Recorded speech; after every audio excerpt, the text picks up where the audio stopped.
Hey guys, welcome back to my channel. It's your girl Jada. If you are new here, thank you so much for joining us today. This is the first time buyer series. So far we've got 7 episodes, so make sure that you go and catch up on the previous ones if you're new here. If you're not new here, thank you so much for joining us again. So in today's episode, we're going to be talking about what to look for when buying a property. This is actually a highly requested video, and I do apologize because I'm so tired, guys. So I'm just gonna quickly go through them. But these recommendations that I'm about to give you guys is based on what I researched and what I did when I found my property. The reason why I chose the property that I did is because I solely want it as an investment. I'm going to give you guys a quick rundown as to the kind of property that I own and why I chose what I chose, so that can help you guys with choosing a property. So I have a 1-bedroom house in Kingston, Jamaica. We have a bathroom, a powder room, living area. It comes with an island for the dining space, and it also comes with a patio. We've got a washroom, we've got a walk-in closet. We also have a parking space, and we have a communal area. We have a security post. It's a gated apartment, and it's in one of the most concentrated areas in Jamaica, and it's located to all of the businesses and hotspots in Kingston, Jamaica. It's about 25 to 30 minutes from the airport. And the reason why I'm telling you guys all of that is so that when you're choosing your home, you don't necessarily go for the same reasons as to why I chose my home, because you may be looking for a home, whereas I'm looking for a business opportunity, if that makes sense. So yeah, that's the kind of house that I have. And the reason why I went for this property is because I wanted to turn it into an Airbnb or a rental space for tenants. And yeah, that's what led me to my decision. The first thing that you should take into consideration when looking for a property is the location of the property, especially when you want to turn the property into a business.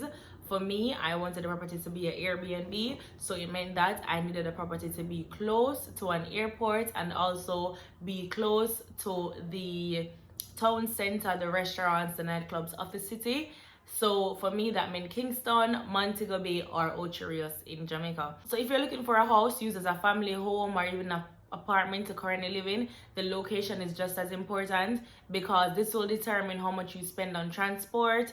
It will also determine the quality of life that you may have, in terms of whether you may have to go out of town to get groceries all the time. And just on another note, the location actually makes a big difference into how much you can charge for your Airbnb in Jamaica, and I'll be doing a different video on that later on. Sorry guys, it just got a bit dark. Other than location, you also want to consider the transport system near to the home. In Jamaica, we know not everywhere have access to buses 24/7, so make sure that you're taking these things into consideration. Another thing that I took into consideration was that being that Jamaica is a tropical island, I had to make sure that the property is not situated to anywhere that is prone to having natural disasters. So having a property that's close to high risk natural disaster areas, I don't know how else to phrase that, but yeah, those areas like a gully, like on top of a hill where, you know, the soil is loose, or even a gully side, those places just wouldn't make sense, because Jamaica is a tropical country and we're prone to having natural disasters. So if a hurricane or earthquake come, you know, say your house gone. That just wouldn't make sense for me. So if you're looking for your property, make sure that you're looking out for all of these clues. Sorry guys, the place just getting dark. I just had to brighten it a bit. What was I gonna say? A really good tip, but I'm not quite sure if we have access to this as yet in Jamaica, but something that would be really good to look at is a sex offender list.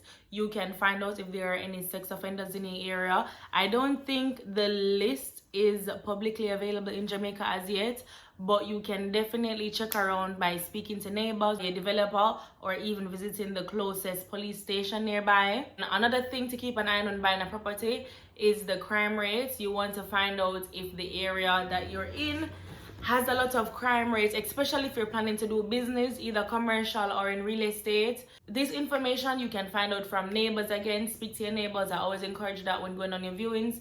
Speak to your neighbors, find out what their experience is like living in the area. Do they like it? Do they have a neighborhood watch? If it's a gated community, you don't have to worry so much. If it's an open community, then you may want to take these things into consideration, and it will be a good indication as to whether you may need additional security, whether you may need to get a camera system in place, or you may have to pay to have a watchman. Remember, at Jamaica we're talking about, so I'm gonna be very real. We don't know the crime rate them I down there, so you have to take this thing into consideration, and that's why I chose to go with a gated community with low crime rates. But come just can't buy all the stress. When looking for a property, one of the key things that you want to make sure is that you're not getting a property with lead paint.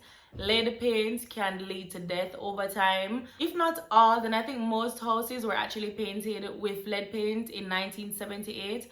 So when you're viewing your property or when you're looking for your property, make sure that you query about the type of paint that they use in the property. And whilst we're talking about that, another thing to look out for is termites. Termites, them love wood, so make sure say look out for that. You don't want to get somewhere that hasn't been cured. I think cured is the right word when they like cure it for insects and stuff. You don't want to get a property that's not been cured properly, because it just means that insects and termites will eat down the wood, like literally eat down the wood and seep into your home. You don't want that, so look out for that.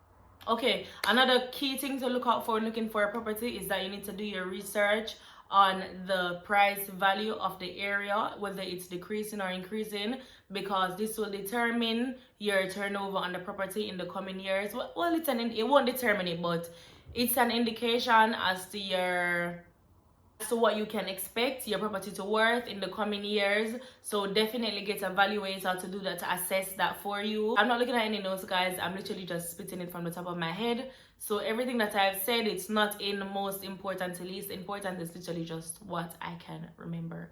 Every time I do the video, I can't stop looking at my head. Every time I turn more, I look again. But anyways, guys, what was I saying? Yeah. Another thing that I took into consideration when looking for my property was that I really wanted a property that was on the ground floor, and that's because I host families and elderly couple from time to time.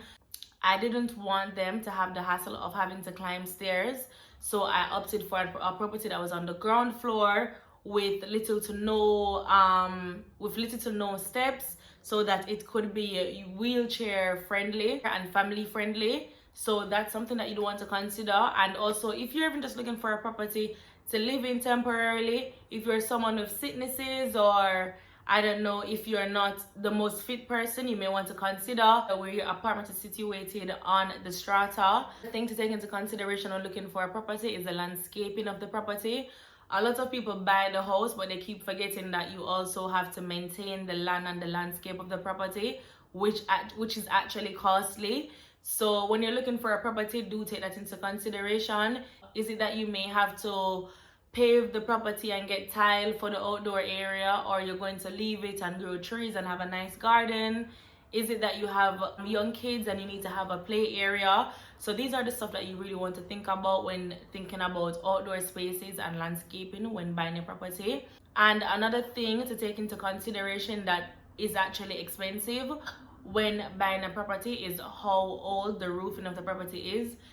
The roofing, you really want to focus on the roofing specifically, because roofings are normally the things that are least changed or renovated on the property, because they're normally so sturdy. You want to consider this because you don't want to buy a property that you have to do a lot of work on. If it's that's what your budget is, and you want to buy an old property and you want to renovate it, then that's fine, but you still want to know how much work you'd have to do. Definitely try to check out how old your roofing is, and also try to check out the possible work that may need to be done to renovate the roof to something that's more habitual. The obvious one, when looking for a property, you need to decide whether you want to go with a newly built or a older built property where you may have to do a few tweakings and renovations. All of that is literally just determined by you based on your personal taste, style, budget, and probably the longevity as to how long you plan to live in the property. Guys, I'm so sorry, I really didn't plan this video. I'm all over the place, but what else is there to consider? The not so obvious stuff, you want to make sure that you do have access to a police station, medical center, hospital, pharmacy, stuff like that, like essential spaces. Oh, I almost forget this one, guys. You also really want to pay attention to the foundation of the property. And when I say the foundation, this is something that you may not be able to see with your bare eyes. You may have to bring an expert along, that could be a evaluator or a surveyor, and they should really have a look at the foundation of the property, which they will when you're actually buying the house. But if it's just for rental or something like that, you want to look at the foundation, and this covers stuff like the pitch, the drainage system in the property, and just the overall foundation. You want to make sure that it was digged properly. You don't want to buy a house and then afterwards the house literally crumbles down on you because it never built good. So yeah, I think this is mostly what I took into consideration. For some reason, the rest is just not coming to my head right now. So I'm going to wrap up the video. So guys, I'm actually in the process of wrapping up the first time buyer series.